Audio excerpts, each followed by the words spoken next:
Hi అండి, నేనైతే పన్నీరు అలాగే టమాటా కర్రీ అయితే చేస్తున్నాను. ముందుగా అయితే కలర్ పెట్టుకున్న తర్వాత సరిపడగా ఆయిల్ వేసుకోవాలి.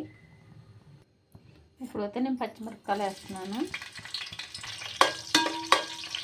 వేసుకున్న తర్వాత ఉల్లిపాయలు, ఇప్పుడైతే మిక్సీ పట్టుకున్న టమాటా గ్రేవీ ఒకసారి కలిపేసుకుంటే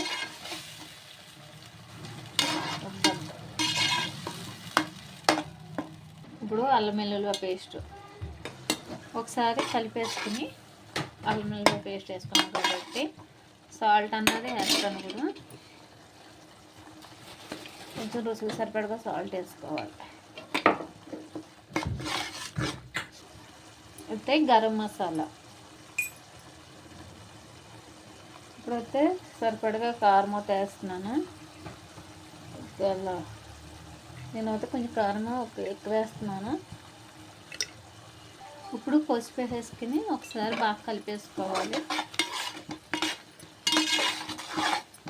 ఈ టమాటాలు అన్నది వాటర్ అన్నది దిగుతుంది కదా, ఆనియన్లు కూడా బాగా ఉడుకుతుంది. చూస్తారు కదా, బాగా కలిపేసుకున్నాం కాబట్టి ఒక 10 నిమిషాల వరకు మూత పెట్టి ఉంచుకోవాలి. నేను అయితే 10 నిమిషాలు మూత వేస్తున్నాను.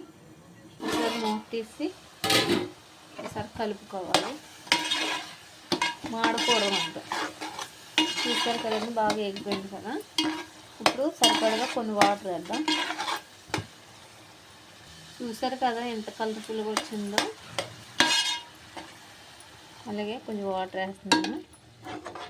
ఇప్పుడు ఇలాగ ఆయిల్ తేలిదాకా వేగకపోయినాక పచ్చి వాసన వస్తుంది టమాటా ఉల్లిపాయలు కూడా, అందుకని బాగా వేగాలి. ఇప్పుడు అయితే ఒక 10 నిమిషాలు మూత పెట్టేసుకున్న తర్వాత ఇప్పుడు ఉడిపోయింది పెట్టి ఇప్పుడైతే పన్నీర్ ముక్కలు అన్నది వేస్తున్నాను. నేను పన్నీరు లాస్ట్ వేసుకోవాలి, కూర అంతా ఉడిపోయాక. అప్పుడు ఒక 5 నిమిషాల తర్వాత దింపేసుకోవాలి, లేదా అలాంటిది పన్నీర్ అన్నది గ్యాప్ వచ్చేస్తుంది, అలాగే చిన్న చిన్న ముక్కల కింద అయిపోతుంది. ఇప్పుడు నేను ఇందులో కొత్తిమీర వేస్తాను. కొత్తిమీర లేదు కాబట్టి వేస్తలేదు నేను, మీరు కావాలంటే వేసుకోవచ్చు. ఇప్పుడు ఒక 5 నిమిషాలు మూత పెట్టిన కూర వస్తే అయిపోవచ్చింది కదండి. ఇప్పుడు వస్తే ఒకసారి కలిపేసుకుని గ్యాస్ అది ఆఫ్ చేసేస్తాను. చూస్తాను కదా, కూర వస్తే అయిపోయిందండి. పన్నీరు టమాటా కర్రీ అయితే రెడీ అయ్యండి. ఈ వీడియో మీకు నచ్చితే కనుక లైక్ చేయండి.